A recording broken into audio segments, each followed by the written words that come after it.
Yeah, I need a hoard of treasure to relax.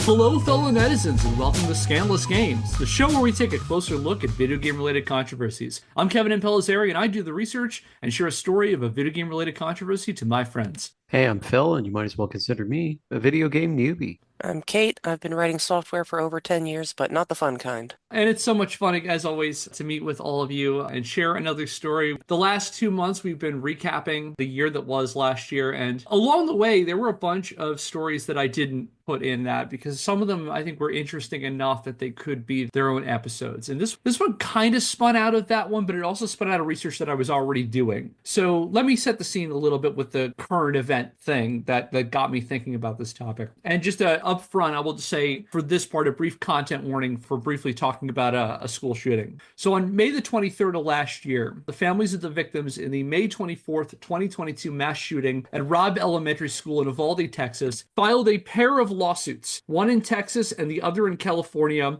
against firearms manufacturer Daniel Defense, social media company and collaborator in the destruction of democracy Meta, and Activision Blizzard, alleging that the combination of access to a deadly firearm alongside the radicalizing power of Instagram and the definitely real gun training you get from playing Call of Duty led the gunman to murder 19 children and 2 teachers, all the while 376 heavily armed, heavily funded, and heavily militarized law enforcement officers waited outside, completely stymied on how to stop a single white dude with an AR-15. So yeah, we've got another. I wasn't expecting this when I started reading, but we have another of these wrongful death lawsuits related to video games on the docket now. As attorney Josh Koskoff explained in a prepared statement announcing the suits, quote, "This three-headed monster," referring to Daniel Defense, Meta, and Activision, "knowingly exposed him to the weapon, conditioned him to see it as a tool to solve his problems, and trained him to use it," end quote. So what do we think about this so far?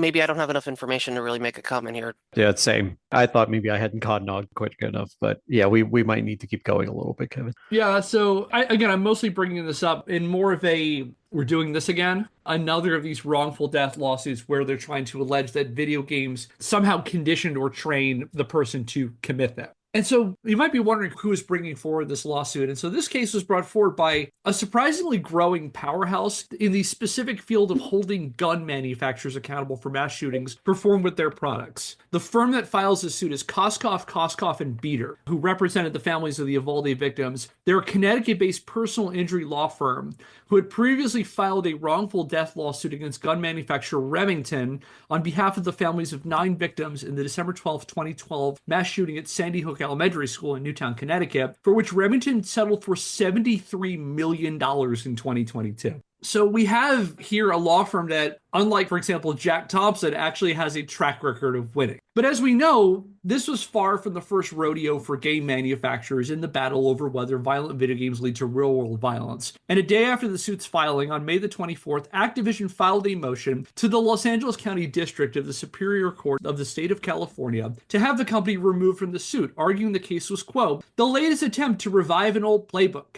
echoing claims made in lawsuits filed in the aftermath of Columbine and other violent crimes," end quote. Activision also cited a long list of precedent of cases where the courts either struck down wrongful death suits against the games industry or overturned laws banning or restricting access to violent video games, including the 2011 Supreme Court case affirming video games as protected speech. And for more on that, check out our Brown v. EMA episode. And speaking of Columbine, among the suits cited in Activision's motion was Sanders v. Acclaim Entertainment, Inc., a wrongful death lawsuit filed in 2001 on behalf of one of the victims of the April 20th, 1999 attack at Columbine High School near Littleton, Colorado, where 18-year-old Eric Harris and 17-year-old Dylan Klebold staged a mass shooting, killing 12 students and 1 teacher in what was the worst school shooting in U.S. history. And this is something we'll cover in a little bit more detail somewhere down the line. Now, Sanders was a massive clapback against the entertainment industry for their alleged complicity in the shooting. A $5 billion lawsuit against effectively every major player in the video game industry. This included Acclaim, Activision, Apogee, Atari, Capcom, Eidos,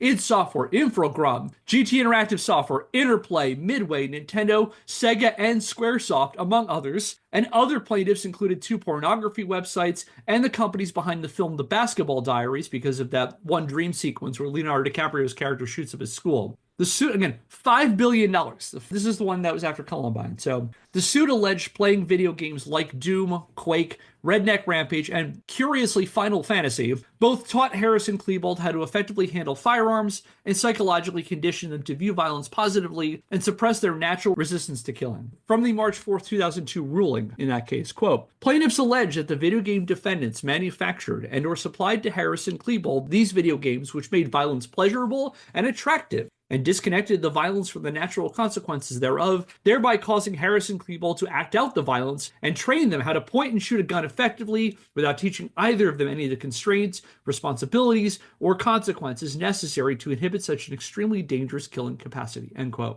The suit also accused the games industry of knowingly putting out defective products that they knew could cause harm without properly warning the public of their potentially dangerous effects. Have I lost anybody so far? No, sounds like the same old story.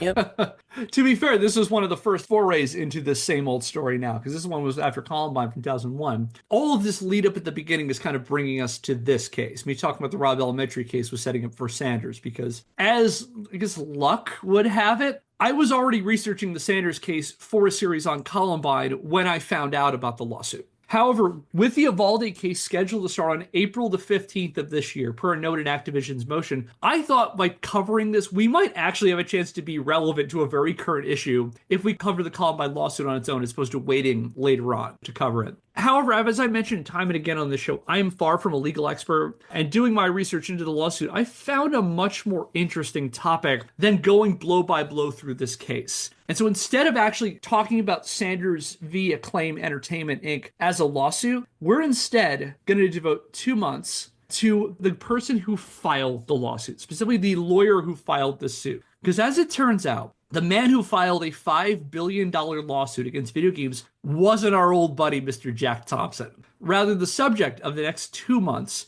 will be a Nebraska lawyer named John DeCamp. By any chance, have either of you heard of that name? Nope. Doesn't ring a bell. No, although I'm 70% assuming it's a pseudonym used by Jack Thompson. I'm Tom Jackson from someplace far away. We're very far Joey, away. Joey, Jojo, Shabadoo Jr. Where's Joey Jojo? That's the worst name I ever heard. The judge of the case, the attorney had worst name I've ever heard. The attorney ran out crying. So yeah, there's probably a reason why you haven't heard of John DeCamp, and it's mostly because of the sections of the internet you probably do and do not go through, but we'll get to that in a little bit. So even if you were following video games in the early 2000s, chances are good you've never heard of John DeCamp. I basically never see his name come up in the context of video games, aside from passing mentions at the time of the Sanders v. Acclaim filing that he was the attorney. And I had certainly never heard of him before I started researching him. And again, my first exposure to John DeCamp was I read about the filings in the Sanders case because I was aware of the lawsuit. But what's interesting is I kind of wanted to know who this guy was. And I started digging, and dude, I found one of the wildest stories that I've ever come across on the show. This is going to be fun. And sharing the account of John DeCamp's life and times reveals all sorts of wild, unexpected threads, from shady backdoor politics to right-wing militias to the most conspiracy-pilled centers of the internet. So with all that, buckle up for the tale of the man who sued the video game industry, who isn't named Jack Thompson. And let's learn together about John DeCamp. I feel like you're going to burst into song now. I am so excited to talk about this. When I started finding stuff, and I started researching DeCamp a little less than a year ago, and like every new thing I found about this, I cannot wait to tell this. I've been sitting on this story for a bit. Before we start, a brief content warning for our listeners and for everyone here. There will be brief mentions of alleged, and I emphasize alleged, child sexual abuse. I will not go into any detail when these come up because, one, that's not the show this is. We're not going to go into any graphic detail when it comes to that. And number two, while we'll cover some accusations, as far as I know in these instances, there is no evidence that said abuse took place. However, I just thought I'd let you know that off the bat, just so you know what you're getting yourselves into, and I will put brief content warnings when we get to those things. So with that out of the way, here we go. John William DeCamp was born in Nebraska on July the 6th, 1941. As a young man, he led quite the adventurous early life, as relayed by his obituary in the July 30th, 2017 edition of the Omaha World Herald. Yeah, skipping ahead, he's no longer with us anymore. From the Omaha... Did you want to say something, Bill? No, I don't know. It's kind of cool to get that tidbit up front. Allows us to bring a little bit of different context to what you're about to lay out. John can't sue me. From his obituary from the Omaha World Herald, quote, a native of Neligh in northeast Nebraska, DeCamp ran away from home at age 13 after his parents separated. Over the next 8 years, he'd sell magazine subscriptions in Washington, D.C., spend time in a Minnesota boarding school, work as a cabin boy on a passenger liner, and assist an American geologist working in Iran. Despite not having a high school diploma, at age 21, he enrolled in the University of Nebraska-Lincoln, which then required only a high school certificate of attendance. It took him just 5 years to earn both a bachelor's degree and a law degree, end quote. Any thoughts about this guy so far? Sounds pretty sharp. Yeah, that sounds shockingly normal. Can't wait for you to make the grand reveal.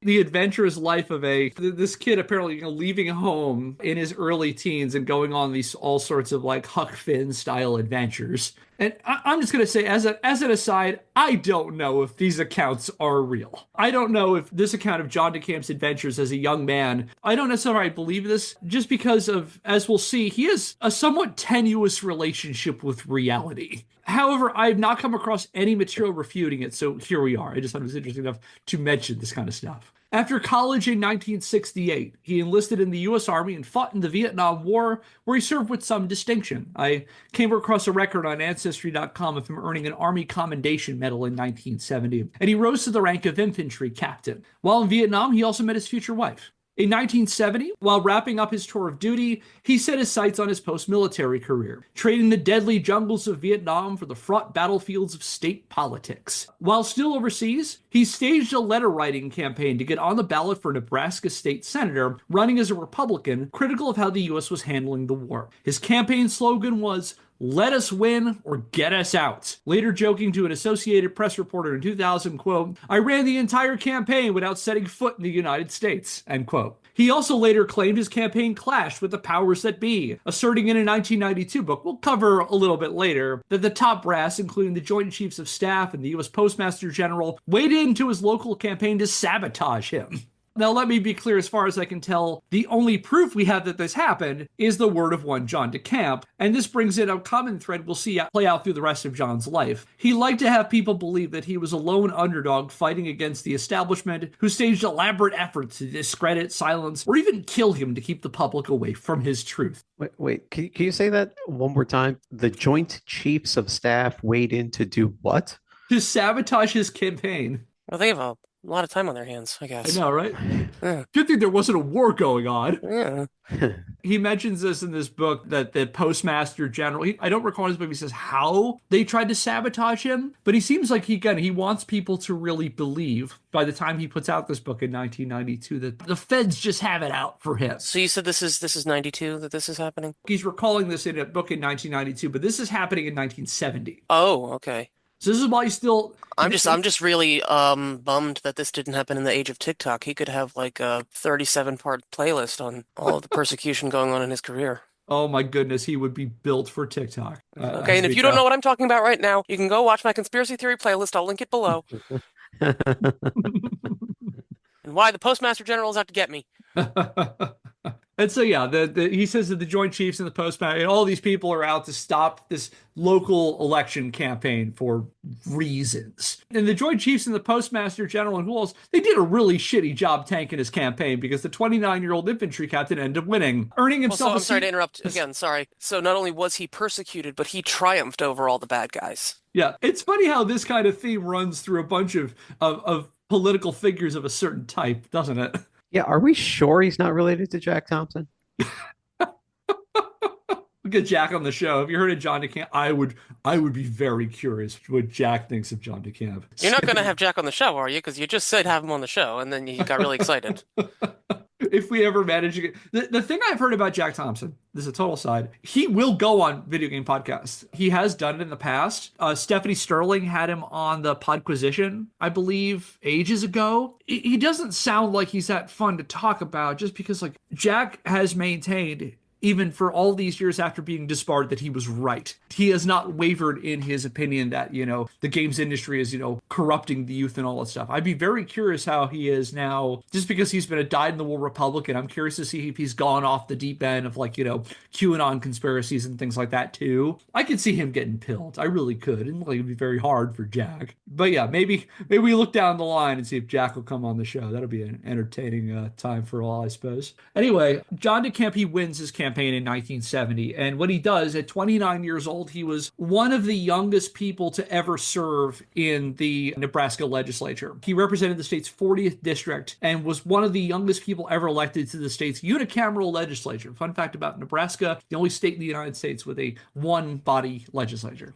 John thrived in the political arena. He served 4 terms, totaling 16 years in office, including 10 years on the influential banking committee. According to his obituary in the Omaha World-Herald, people who worked with him in Lincoln described him as a powerful wheeler and dealer who, despite being a conservative Republican, would work with anyone in exchange for favors. Some remembered him as a colorful figure. For example, a longtime transcriber for legislative proceedings during his time in office joked in 2005 that DeCamp was one of their favorite lawmakers to transcribe because, quote, he'd use words like criminy, end quote.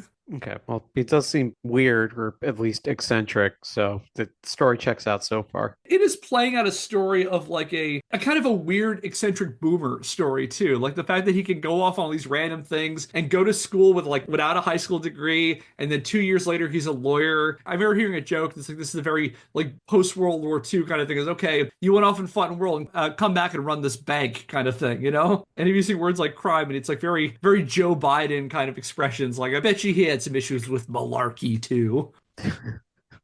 John, as befitting a longtime politician, was also not immune to scandal, with one former lawmaker describing him as, quote, attracted to controversy like a moth to flame, end quote. In one notable affair, he got into trouble during his 1982 re-election campaign for, according to the Omaha World-Herald, spending, quote, nearly $19,000 in campaign contributions on mortgage payments, gold coins, medical expenses, and office furnishings, end quote. Well, no, hey, how is he supposed to do his job in the campaign if he doesn't have, he's not in good health and he doesn't have his home and he doesn't have all the other stuff? I don't know. Kickstarter people, they're not, what's the one that people can have gotten away with this in the past? Was it Kickstarter? GoFundMe. GoFundMe. No. Yeah, I mean, yes, but I'm definitely thinking if there was like a game designer years ago who used the funds for moving across the country. Yeah, and he's like, that was Kickstarter. I'm sorry, I just had to move across the country. And they're like, wait, what? You were supposed to make a game with that money, not move to Portland, Oregon from wherever on the East Coast. And he's like, well, but I'd work better there. Okay. Listen, gold coins are going to help me win this campaign. They calm me down. They soothe me if I surround myself with them. Look at Smaug. Look how calm he always was. Was that? Yeah. Yeah. That was Smaug. Yeah. No, I mean, he had jewels too, I think. Anyway. It was a hoard of treasure. Yes. Yeah. I need a hoard of treasure to relax. We can all relate. Yeah, we can see where John DeCamp's coming. You can relate to him as there's that whole thing about, we got to have a candidate that we can have a beer with. This is a guy we can have a beer with, and then he can buy a whole bunch of gold coins and really deck out his office because that way you look fancy. That's how you're a good politician, if things look fancy. Yeah, so what if it's in a golden koozie? That's just class. So yeah, this man of the people here. So yeah, he gets embroiled in this scandal in 1982 for spending thousands of dollars on all this random shit. And this prompted the Nebraska legislature to ban its members from doing stuff like that, which kind of stuns me that there wasn't a law sooner, but at least thanks to John, they have a warning now. DeCamp, meanwhile, embraced his image as a divisive figure, once saying, quote, controversy is a part of accomplishment. Find me a guy that isn't controversial in some quarter, and I'll show you a guy that hasn't done a damn thing in his life, end quote. DeCamp was also ambitious, and by the mid-1980s, he started setting his sights higher than the Nebraska State House. In 1984, he launched a campaign for U.S. Senate where he faced off in the Republican primary against Lancaster County GOP head Nancy Hoke. DeCamp, ever a class act, was determined to run a respectful campaign, once describing Hoke to a North Platte Telegraph reporter as a, quote, good-looking broad, end quote. And that's a statement somehow some people interpreted as sexist. When asked for comments, DeCamp made it clear to reporters that when he referred to his opponent as a broad, he meant to say that broads are just what you call chicks, explaining that the term, quote, means female or girl. Look it up in the dictionary, end quote. Yeah, that's a different time, right? Yeah, I don't think Urban Dictionary existed yet. Yeah. You can't say anything anymore, jeez. Nancy had gams all the way to Again, here. again, really glad this guy did not live to see TikTok. It seems Hoke's political team was not as eager as DeCamp for a clean, polite campaign and quickly proved that they, like the feds before them, weren't above playing some dirty tricks to stall the DeCamp campaign train. I guess you could call it the DeCampaign train. DeCamp later recalled, following the start of his Senate bid in January 1984, that leaders in the Nebraska Republican Party approached him and strongly encouraged him to drop out of the race because they wanted the party's Senate candidate to be, in his words, quote, a woman who has no political baggage, end quote. When he refused, DeCamp asserted that local Republican officials vowed instead to beat him by destroying his reputation. This is, again, one of those brief content warnings for allegations of child sexual abuse. Here we go. Sometime after this alleged meeting, one of DeCamp's tenants living in Lancaster County filed a criminal complaint against him, accusing him and his wife of sexually abusing their 5-year-old daughter, citing photos DeCamp had of his daughter naked in the bathtub. DeCamp flatly denied the accusations, although he likely didn't help his cause when he explained numerous times to reporters that it's common in Vietnamese culture for a parent to bathe with their children. Anyway, the local prosecutor's office launched an investigation, which revealed no evidence of abuse and the charges were dropped. However, while DeCamp's name was cleared, his campaign was ruined, and he ended up losing to Hoke in a landslide. It was like a 2-1 margin. I obviously can't speak for sure about precisely why that happened, but I think this might be a good example of something we've talked about on the show previously, where you just read a headline or you just hear about something being in the news, whether it's true or not, and that just becomes ingrained in your association with the person. Oh, that guy who was funny with his daughter? Oh, I don't know about that guy. Even if it turns out that there was, in fact, no evidence, the case was thrown out. In public memory, it almost doesn't matter, and that's likely why they did this to begin with. It's very possible. Yeah, I mean, if somebody published the headline, Kevin Impellizeri, no evidence of cannibalism, although that's true. That's accurate, but misleading, right? Yeah. Yeah. You're like, how was your meeting with Kevin earlier today? Oh, it was fine. He was sober. I mean, it'd be true, but what else would that sound like, right? It's a big ask of me. I am not now, nor have I ever been a cannibal. One more. How was the podcast recording, Kate? It was fine, I guess. Not one of them offered me any ayahuasca. It sounds a little off-putting. I'm a little bummed out. Anyway, sorry, Kevin. Please go on. No, that's totally fine. I'm glad we're lightening up the mood from these accusations that DeCamp is dealing with here. So now let me be clear. I'm not accusing DeCamp of abusing his daughter. I have no evidence of that, and investigations found no proof. And as far as I can tell, there were no future allegations levied against DeCamp or his wife regarding their children. I've seen no things accusing him of this even after this thing. So I think it seems by all outward appearances that this whole affair was an example of a crass smear campaign against him to tank his Senate bid. What he described very colorfully to a reporter in May 1984 as, quote, one of the stinkingest political cheap shots in the history of this state, end quote. Well, and just one other thing, we were talking earlier about how he sort of was, this sort of this persecution complex, for lack of a better term, early in his career, and perhaps it's ongoing. I keep interrupting you, but that is to say, like, that doesn't mean that he could never actually be getting set up in certain ways. You know what I mean? Like, there's the whole business of the boy who cried wolf, but sometimes it is the truth. So I just want to kind of strike a balance there with what I said previously. Yeah, you've pulled the theme, Kate, which is that this guy does have a history going forward, even after this, of feeling like he is being victimized, of feeling like he is being oppressed by the powers that be. And this specific episode might be an instance of where it's not paranoia if they're actually out to get you. That there's a kernel of truth. Yeah. Yeah. I can't say any further. If I wanted It may or to, may not be. Yeah, I'm not coming down one way or the other either. I just want to make that clear. I'm just doing what the sources have told me. If I wanted to dig into this any further, I would have to actually do a lot more deep digging into Nebraska politics, which I'm not going to do. The show is not specifically about this, but it is important to talk about this episode, which I'll establish in a minute. Did you want to jump in, Phil? Yeah, I mean, it does seem like a cheap shot, but just the fact that you're putting something like that in question makes people look a little harder at the candidate. And if they also find him to be a generally unlikable person, then they will just associate those two things. Like just sort of, oh, that there may have been no evidence, but I just get a weird feeling from that guy. And then that's kind of it. Again, if you don't like the candidate, yeah, I remember years Right. ago when Biden was running in the primaries. This was years ago. Kevin and I were at a restaurant and we saw a thing come on, a news clip of him, and these people at the counter at the restaurant. I overheard them say like, "Oh, you see him? That guy Biden? Yeah, this is not true." But this is what they said. Oh, this guy, yeah, he's a pedophile. And someone's like, "What? He's like, did you hear that?" It's like, well, no, but just look at him. He's so clean cut. There's got to be something wrong with him. And it's like that sort of like if you don't like, I mean, swap out Joe Biden for any politician that you dislike or that you know someone else could dislike, and that could be anyone. It's just like you're more inclined to believe something negative about that. Yeah, I think you're right, Phil. Yeah, it's the JD Vance fucking that couch, you know? I mean, that having been said, I do think that the world is secretly run by the nine richest kings of Europe, who are also simultaneously lizard people. Lizard Kings. Yeah. Again, that's just because you're well read, Phil. You know what's up. Not one of those normies. Hey, I resemble that comment. All right, so again, as far as I know, there's no evidence that suggests that there was anything unsavory going on regarding DeCamp and his family. And the only reason I bring up this grim episode is to reinforce how DeCamp developed a mentality that the powers that be they political rivals, the state, or who else, were out to get him. On top of that, he never forgot and he never forgave what the GOP establishment put him through in 1984.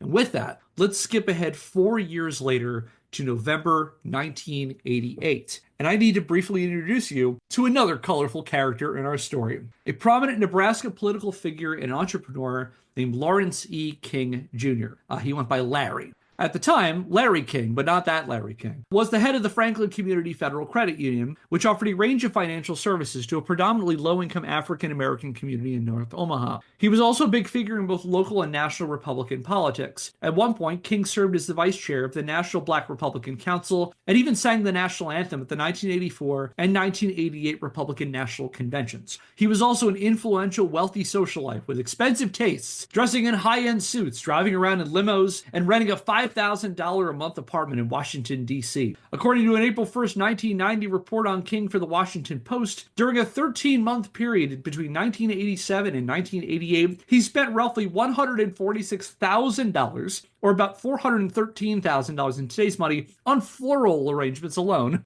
Again, that's just a good investment. I mean, those are going to pay off. Yeah, I got that Gerber Daisy money. He was also renowned for throwing the most kick-ass parties you've ever seen, hosting all sorts of prominent movers and shakers for some extravagant ragers. For example, during the 1984 Republican National Convention, he rented out Southwick Ranch in Parker, Texas, best known as the ranch where the TV show Dallas was filmed. And although the guy who drew in about $17,000 a year running a low-income credit union was doing pretty well for himself. Suspiciously so, especially if you happen to be a federal investigator at the time. On November the 4th, 1988, the FBI and Omaha police raided the Franklin Community Federal Credit Union and charged King with 40 counts of financial crimes. On February the 14th, 1991, King pleaded guilty to 3 counts of conspiracy, embezzlement, and making false statements per a June 17th, 1991 Associated Press report, and he was sentenced to 15 years in federal prison.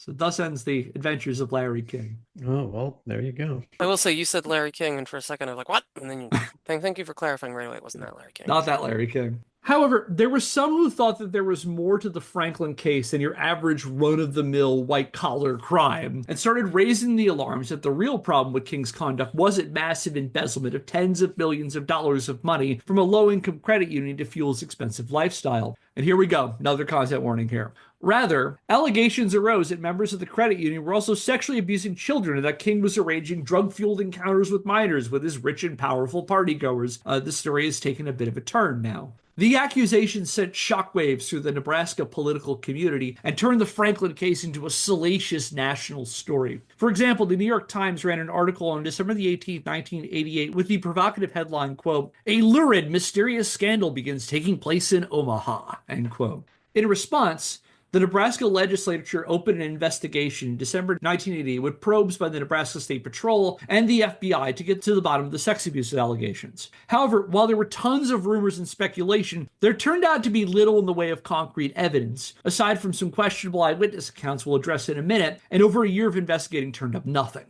What do we think so far? How are people feeling right now? I want to make sure everybody's okay.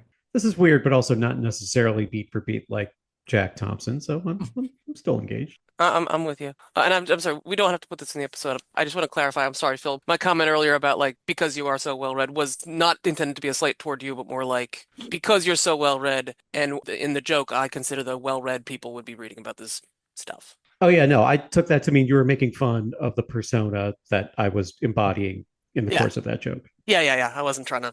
I'm sorry. I No, just. no, Okay. you're good. I got Okay. I'm reminded of Kate and I went to Goodwill a couple of weeks ago, and there was a basket full of old. There was a Oh, that was shopping it. Was cart. no. It was a whole shopping cart. Yeah, There there were was at least 200 books in there. Go on. there's a massive shopping cart full of books. They were all conspiracy books. Yeah, and it was like there was like a ton all over the place. There were a lot of them about UFOs. There were a number of them about military conspiracies, like what's behind room 1430 or this 37 sealed documents, and then there was also a bunch of like self-published military semi-autobiographical glory stories. But again, there were easily like 200 books, and there's Area 51, and there's aliens, and there's all these different the JFK conspiracy. This seemed less like somebody was like, I went on a kick and I'm done now, and more like I don't know. I mean, to be frank, I felt like perhaps somebody had died, and like, well, here's all of their books. And at this particular Goodwill, like they had a shelving area where they would shelve the books and put them in various sections. In this case, there was just this full shopping cart of books that were just parked next to the books. Like, here, y'all go through them.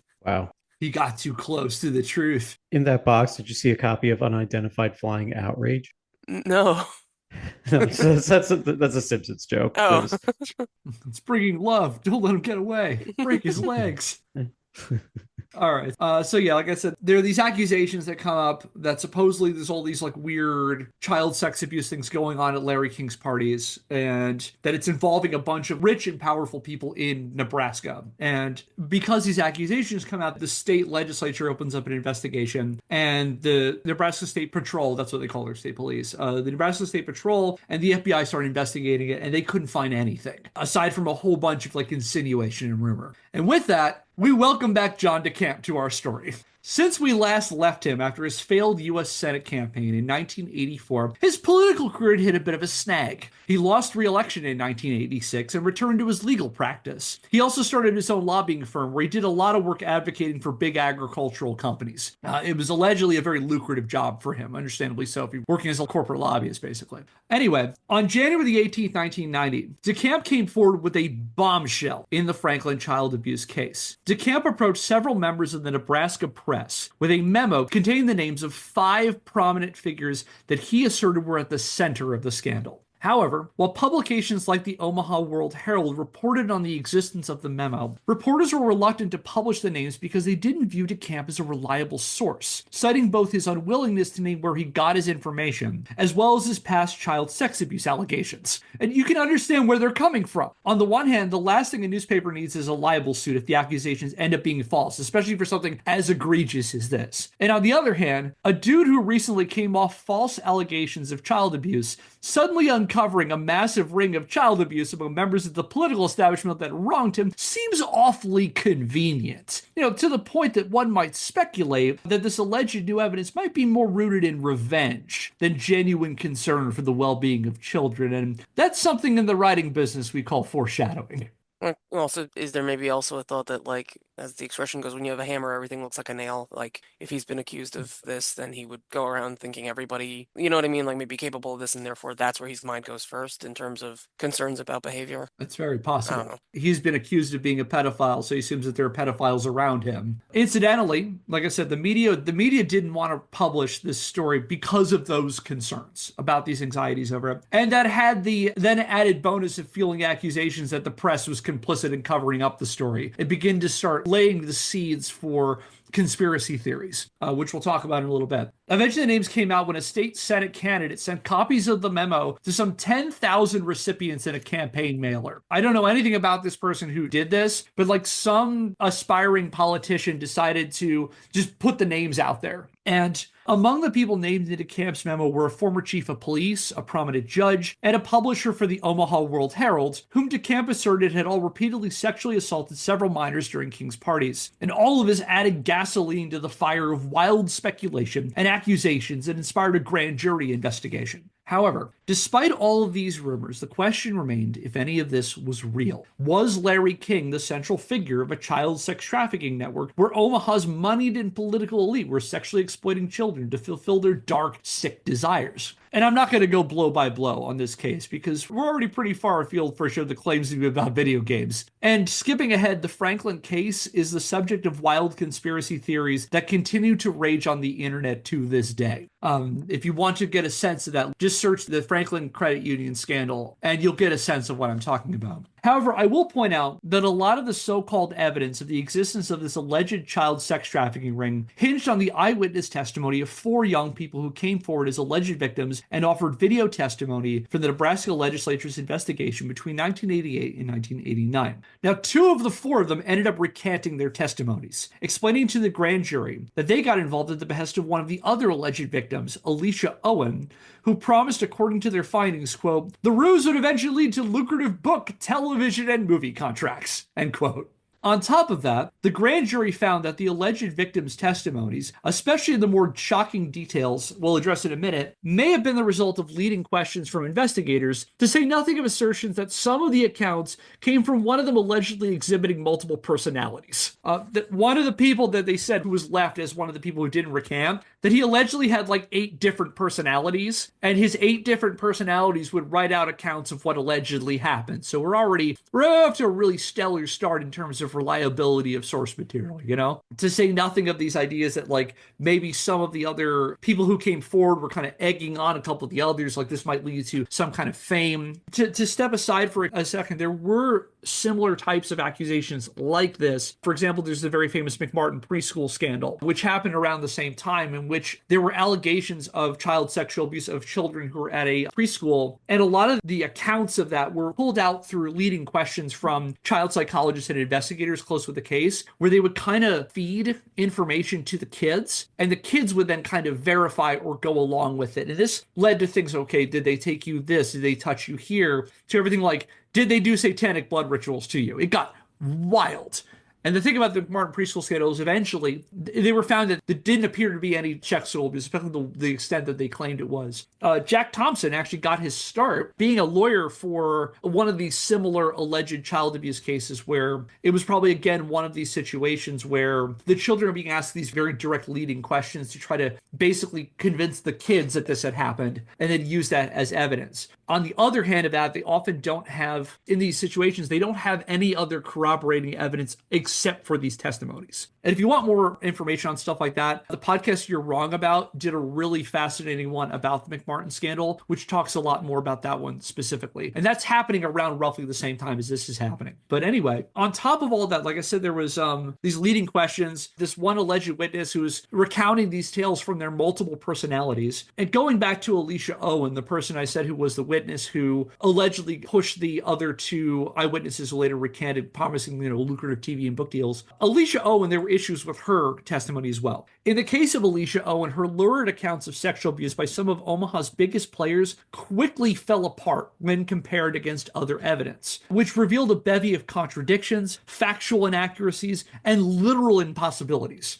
For example, she claimed that she had multiple sexual encounters with Omaha's chief of police beginning when she was 14, and asserted that she could definitively identify him without even seeing his face. However, when asked to offer a physical description, she somehow missed the fact that the dude was riddled with scars.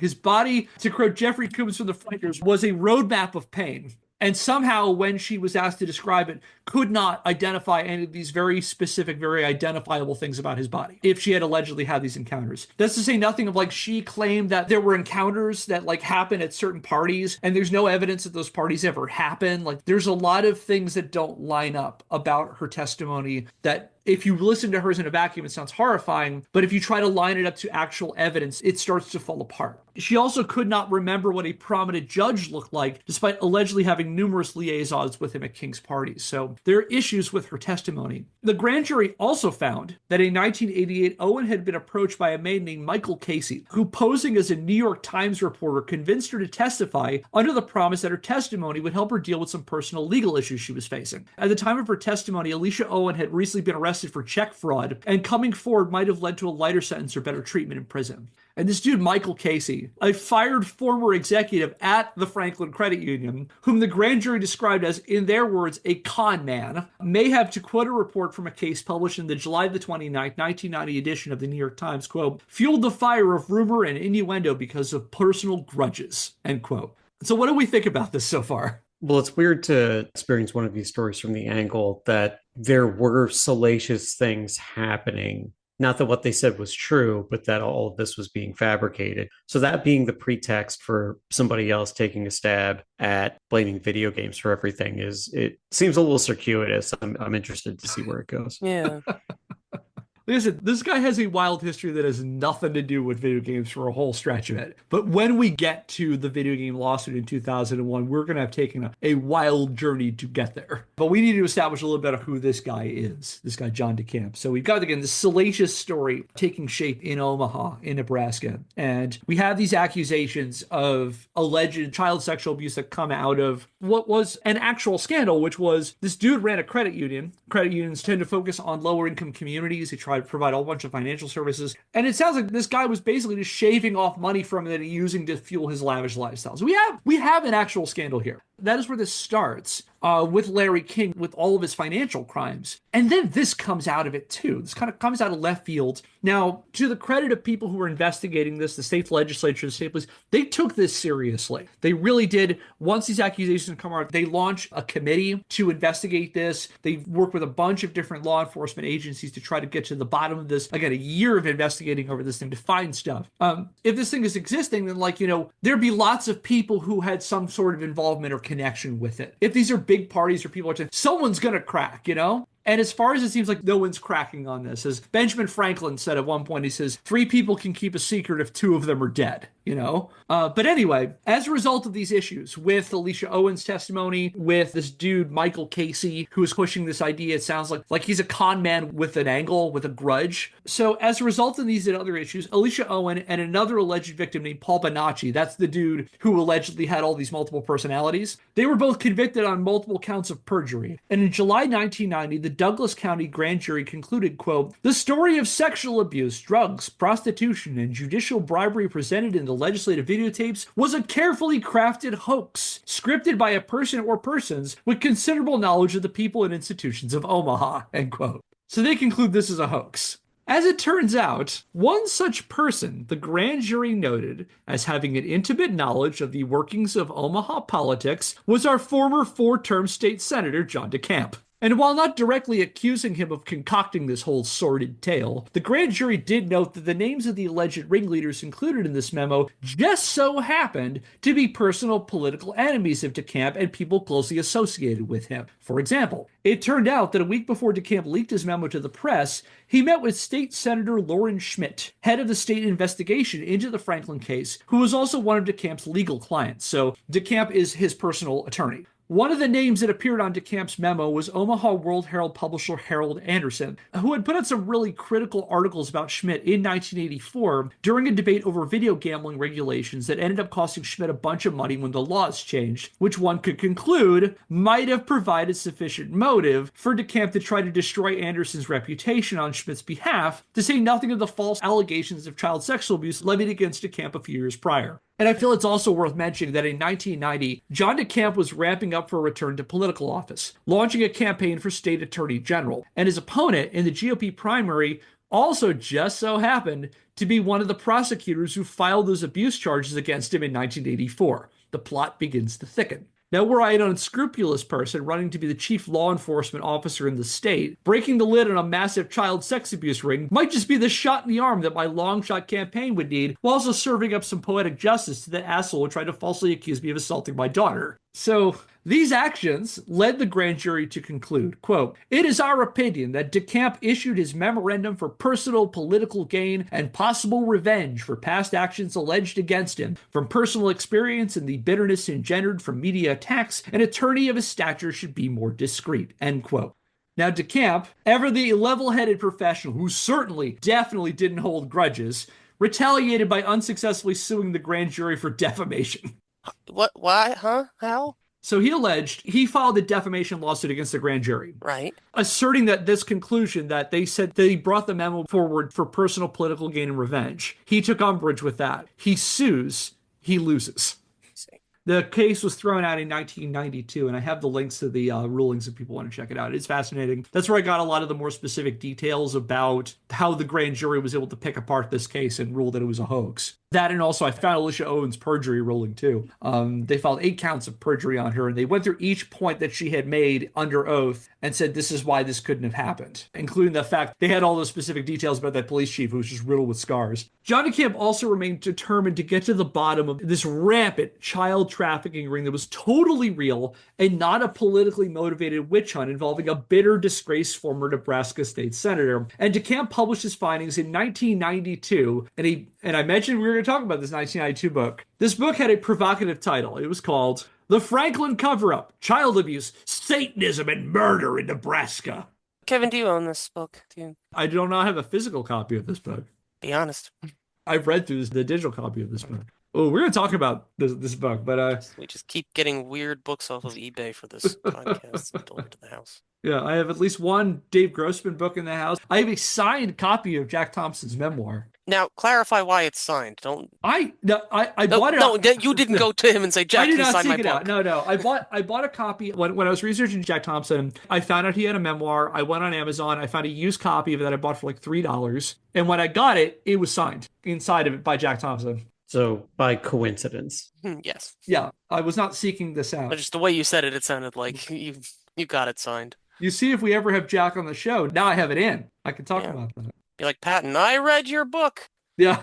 Anyway, so yeah, he writes this book. He gives it this provocative title. I'm reminded of something when I started out an undergraduate, a professor who said, if you're going to make a title, make it sexy. And so you might be curious what John's take on this carefully crafted hoax that the grand jury felt he had possibly played a role in concocting. And I'm going to need to step away for 1 second because I need to be able to set the mood properly. So I'll be back in a moment. All right, Kevin, you back? Sorry, I was on mute there. All right, so let me set the mood a little bit for what we're going to cover now. I don't know if you can see this. Yeah, you've got a shiny headband. This is the kind of thing that needs the appropriate headgear, and so for the benefit of our listeners, I'm wearing a tinfoil hat right now. Yeah, how much of my foil did you waste? Not a lot. I was going to make baked potatoes later.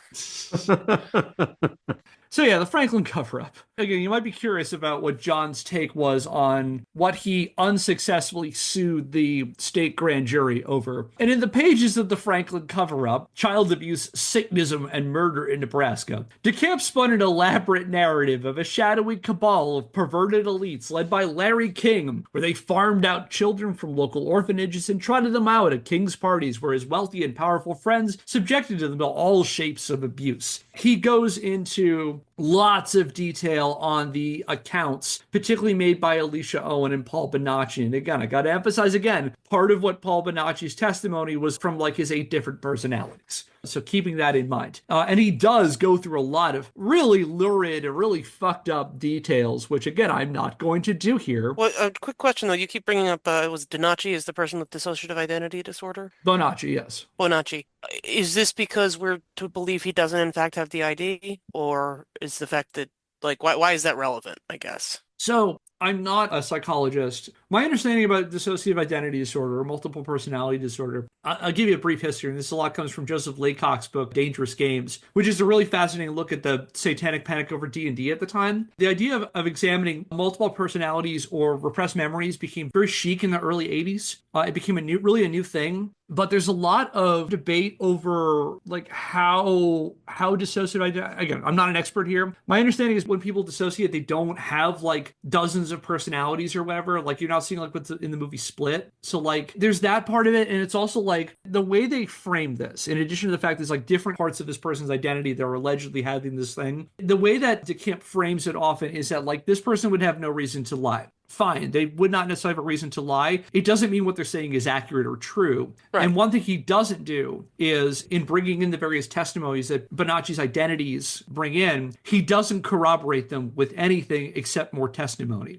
And so that is to say that this is a person who is dealing with some kind of emotional trauma, some kind of emotional issues, but the way that they're manifesting it doesn't seem like it's representative in reality. Okay. That's more what I mean about that. And then also, I don't believe the way he is using the accounts of these personalities, I don't believe that's in line with any kind of mainline science or psychology at the time. Yeah, I guess I was mostly asking, like, if, as far as we know, if Bonacci, in fact, and we wouldn't need to know all of his personal business, but, like, has an actual diagnosis of some kind from a medical professional, that it's not just him saying, I don't know why he would do this, but, like, kind of alleging that this person has dissociative identity disorder almost just as a way to, as you've said, if it was recovering repressed memories, or, like, see, they were in such bad shape, this is I don't agree with this. Like, they're in bad shape and that's why they have this issue. That's why he has dissociative identity disorder, whether or not he even has it. You know what I mean? If Yeah, it's if it's like, are you just adding this in as another salacious, quote unquote, salacious detail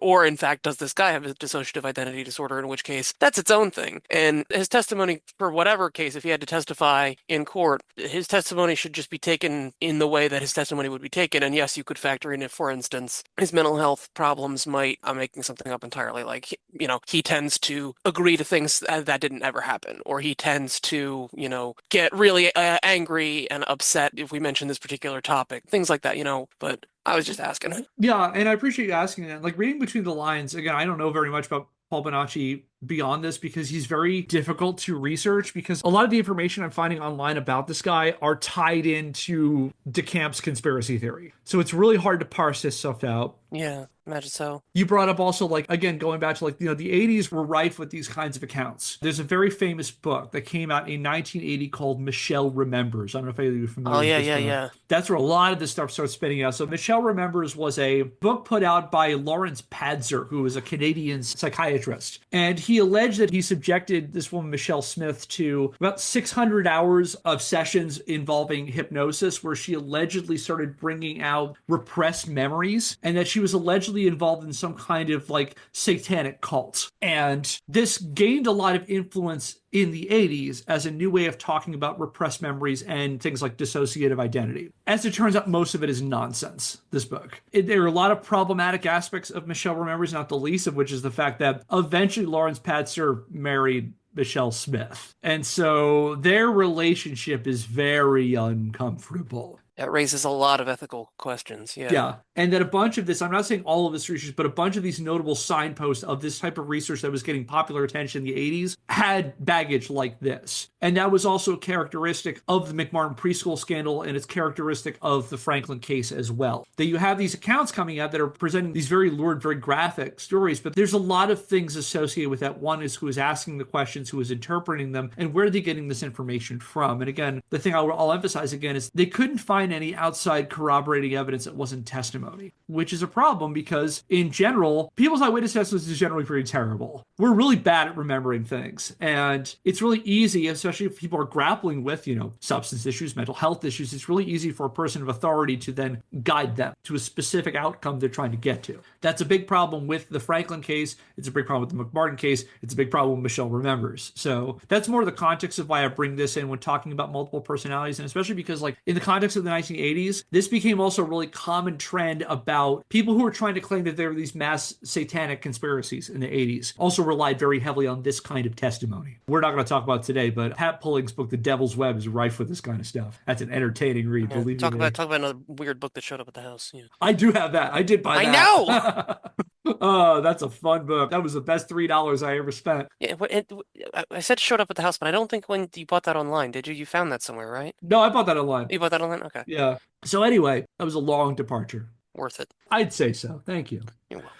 So yeah, again, going back to what I was saying before, the DeCamp, he claims there's this cabal of wealthy elites, politically connected elites who go to Larry King's parties where he basically pimps out these children, gets them, hooked on drugs, and subjects them to all shapes of physical and sexual abuse. DeCamp also accused King and his associates of engaging in satanic rituals, in which people, they said, literally killed and ate babies, as was the style of moral panics at the time. And again, they'll these long accounts like, oh, this person came in with a baby and they killed and ate this baby, and like there's no accounts of these missing babies anywhere.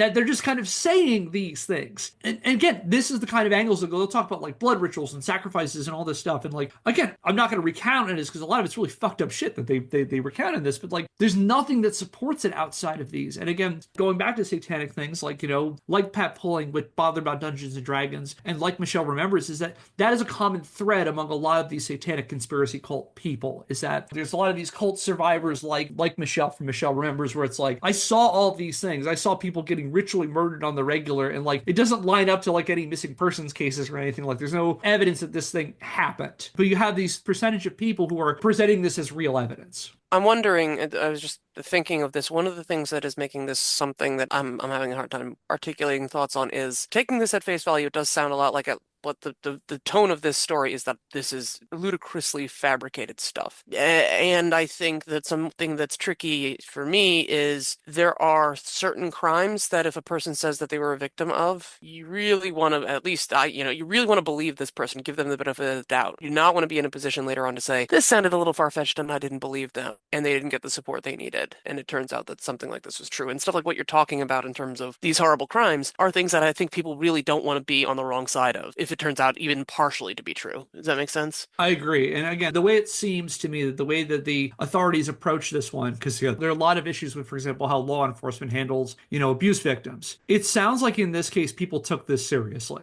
that there was a lot of attention to trying to get to the bottom of this. Again, especially because there was also, and again, you can go to the, again, that really interesting episode of You're Wrong About talked about with the McMartin scandal. There was a lot of, in the 1980s, really trying to emphasize believing children when they say these things, emphasizing the stories of exploited children, trying to understand what really happened, kind of things. There were, like the McMartin scandal is another good example. People took that seriously. People did a lot of investigating. There were people who went to jail for it, for what ended up being accusations that were not backed up by facts. There was a push to try to make sure that people got to the bottom of this and believe the kids at first. It seems to me like they were starting out with a place, we believe the children. We believe that they're telling this has happened, and then we start to try to peel back what exactly happened. And that started to reveal more issues with these stories. And I believe that's the case with the Franklin case too. So yeah, he's arguing that there are these, vast abusive parties, they're doing satanic rituals, and he thought this whole thing went to the top. He alleged that King's enterprise involved flying drug-addicted kids across the country and even to Washington, D.C., where they took part in lurid parties with high-ranking government officials, even including U.S. President George H.W. Bush. He also speculated that money from the Franklin case may have been used in the Iran-Contra scandal, because when your conclusions are untethered from reality, all scenarios are possible. And this entire system, according to DeCamp, was propped up by an elaborate network of influential co-conspirators in the government,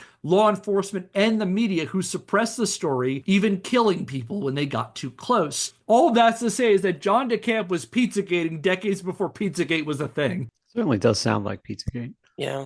And I'm glad he brought that. It's like that kind of thing, like Pizzagate, QAnon, the things that they talk about here, they're not new to the internet. They were around well before that. And this is one of those examples of that. And sort of, there's the quote from that Stephen King book, 11/22/63, that the past harmonizes with the present. Kind of feels like that.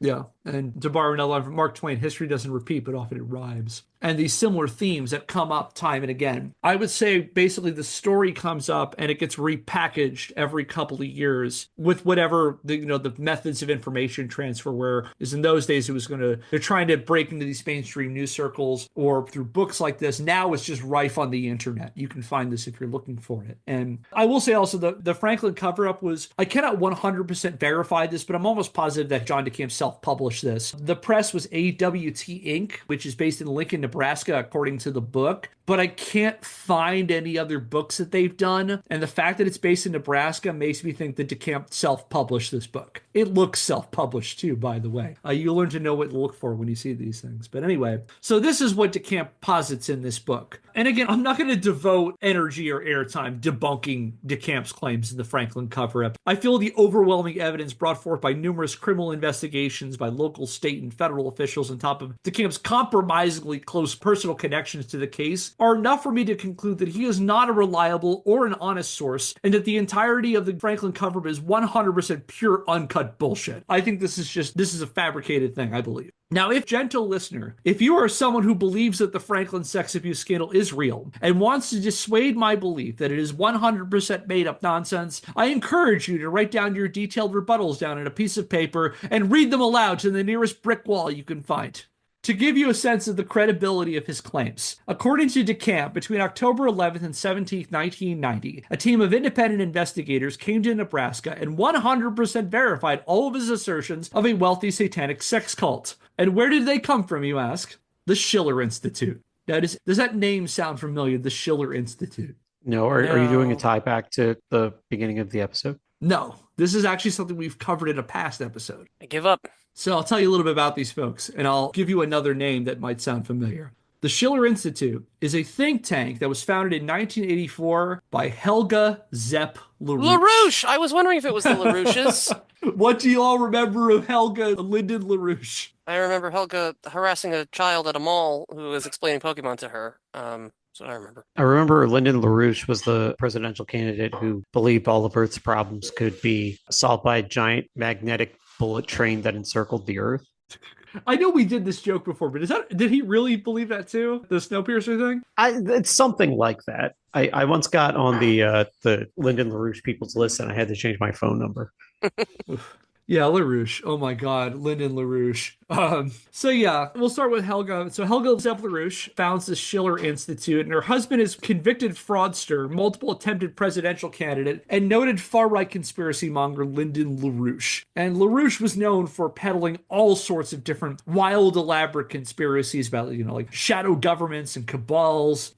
He kind of came up in the 1970s as one of these dudes who would go to like student protests, and him and his equally violent buddies would just go beat the shit out of people because he was always a fascist. But anyway, so yeah, Lyndon, one of these folks who would just delve in all these wild conspiracy shit, and Helga would do it too. And the pair became pretty popular in the right-wing tinfoil hat crowd, promoting a wide array of conspiracy theories without much in the way of proof. And as Kate mentioned, longtime listeners may recall that we brought up Helga and her Schiller Institute when we talked about Pokemon fan projects a while back. And during a February the 20th, 2000 conference on the alleged causes of the Columbine shooting, Helga Zepp LaRouche warned attendees that the real reason for deadly mass shootings wasn't systemic issues such as access to guns or radicalization, but rather those nasty Pokemon, declaring in her keynote address, quote, "Don't worry about guns, because Pokemon-trained kids will kill you with fire, lightning, electricity, or anything else. And the more internet connections to schools we have, if there's no fundamental changes in the education system, the more little monsters you will have, and they're not going to be Pokemon monsters," end quote.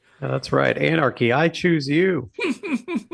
That's again also where Kate brought up where we heard about Helga Zepp LaRouche, a grown-ass woman going to a DC mall and competing in Pokemon Stadium with a 6-year-old. She's just ticked because she lost. Also, this whole business of like bending over backwards to try to tie everything back to it's video games' fault. And you can't make sense of a tragedy. There's a quote online I saw of somebody. It was a photo of, I believe it was Kanye West's custom-made Cybertruck, which is ridiculous looking even by Cybertruck standards. And somebody commented on it with something along the lines of, "Some men will do anything but go to therapy." And I feel like this is like some politicians will do anything but talk about actual gun control. Like Pokemon, really? Yeah. And I know I know we've talked a little bit about this, but like most recently Among Us, really? Like that's what okay.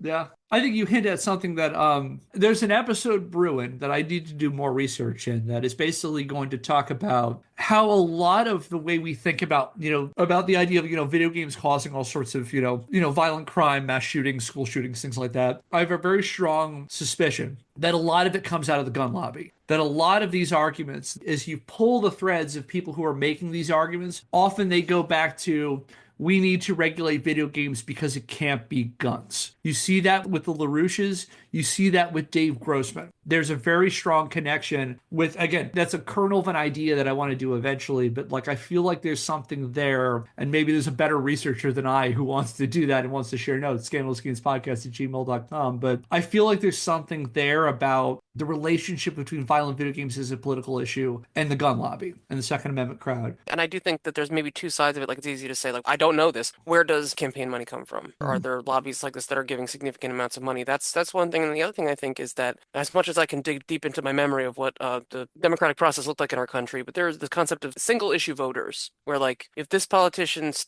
like, let's say I'm pro gun or I'm against guns.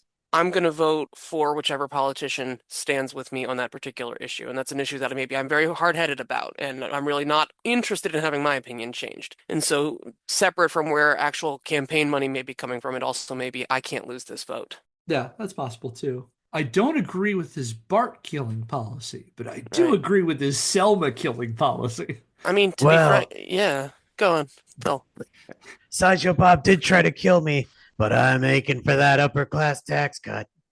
Yeah. I mean, there's a, yeah, I mean, you see this, there's like, one of the reasons that Hillary Clinton lost was because she was pro-choice. And there were people who like, okay, I don't care what else, I'm not going to vote for the pro-choice candidate. Yeah, and there are those specific blocks that vote for things like that. And again, that's just something that's been rattling around in my head is this idea about like, the relationship of like strong advocates for not having gun control or gun regulation who also point to video games because the solutions for that, like I haven't come across it yet. I got to find the source on this, but I remember reading up on some of the other accounts that were at this. So there was this the conference where Helga Zapp LaRouche. It's called the Campaign to Stop the New Violence, I believe it was called.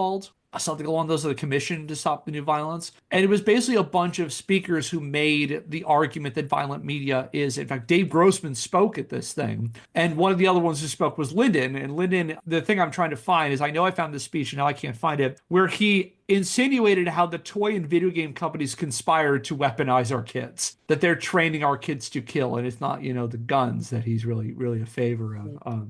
But yeah, like I said, the Lelouches, they made a lot of hay over getting on the violent video game bandwagon. They even hosted a bunch of talks from our old buddy Dave Grossman. So they're the ones coming in and saying that all the information that John DeCamp is saying is true, is correct. This is the body he has come in to verify. I'm using verify with very, very strong air quotes, that what he's saying is actually real. DeCamp also teamed up with a UK-based documentary film crew to develop a movie on the alleged scandal called Conspiracy of Silence, a project the filmmakers seem almost giddy to tell people that the Discovery Channel was allegedly going to air in 1993, only to pull it at the last minute because the powers that be stepped in and suppressed it. As of this recording, the only evidence I've come across supporting this claim appears to come from the people who would benefit the most from marketing the movie as the one that they don't want you to see. That was it the Discovery Channel? Allegedly, yes. The Discovery Channel doesn't want you to see. Too hot for Discovery. I don't know.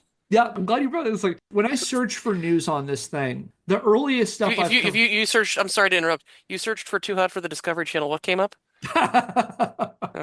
When I search for this conspiracy of silence, a bunch of the news reports I've seen are from the 2000s. They're not from 1993. And they insinuate that this is the case. There was reports from the filmmakers saying up into the 2010s that this was the case. The Daily Mail put out a thing. It's not being put out, in my opinion, for people who have a track record of journalistic or ethical vigor, in my opinion. But and this documentary made its way onto the internet. You can watch it on YouTube in about the 2010s. I want to say about 2014. Somebody put it online, and it's again gotten a lot of traction in the online conspiracy like Q crowds. So it got a second life, if not even a first life, on the internet. And DeCamp worked with this film crew. He mentions it a bunch in his book and how allegedly Discovery, like they were 2 weeks away. He says we were 2 weeks away from airing. And then the executives over at Discovery Channel said, we're not going to run this. And I have never found any evidence verifying this that wasn't from folks like this who would benefit from it. John DeCamp would benefit greatly from knowing that this movie was suppressed somehow. The filmmakers, the same thing, too. Well, I mean, that kind of goes back to an earlier episode too, talking about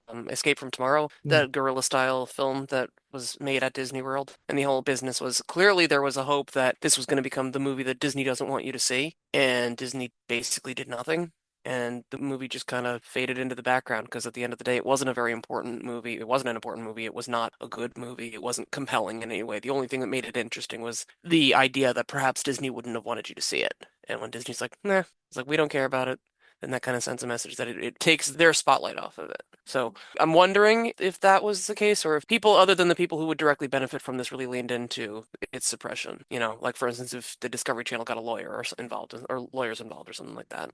Yeah, and I've heard no accounts from anybody other than the people who are either part of this film who have a clear incentive to promote it this way, or people who believe them. So it is, again, one of these things like sorting through the accounts of people like Paul Bonacci and Alicia Owen, that it's very hard to parse out because so much of it these days is very closely tied in with these online conspiracies, these Pizzagate type conspiracies, these, lizard people, blood sacrifice kind of conspiracies. And so that's going to be really where we wrap things up, because this brings us kind of the first half of John DeCamp's life and times. And so what'll happen is next time we'll talk a little bit about how this conspiracy theory led into John DeCamp's later career during the 1990s and how this eventually culminated in him becoming the lawyer who files a $5 billion lawsuit against the video games industry over Columbine. So any other thoughts from where we've gone so far? It's interesting to see a kind of Jack Thompson parallel, somewhat contemporary, a little more serious, a little darker version of that story. And interested to see where this heads. Yeah. All right, then. With conspiracy on the brain, I'm just going to say that will do it for today's episode of Scandalous Games. If you like what we're doing and want to help the show, subscribe or follow us wherever you get your podcasts and leave us a rating. If you want to learn more, check out our website, scandalousgamespodcast.wordpress.com, where I publish the show notes and the sources for every episode. Our theme music is Occam Seek Me by Seek Knowledge via the Free Music Archive, used under a CC BY NCSA 3.0 US license. If you have a question, comment, or idea for a topic for a future episode, email us at scandalousgamespodcast@gmail.com. And until next time, I'm Kevin Impellizeri. I'm Phil. I'm Kate. Thanks for listening. We'll see you next Scandal. Subscribe to Fat Roll Gaming on YouTube and listen to So We Were Talking About Beast Wars wherever you get your podcasts.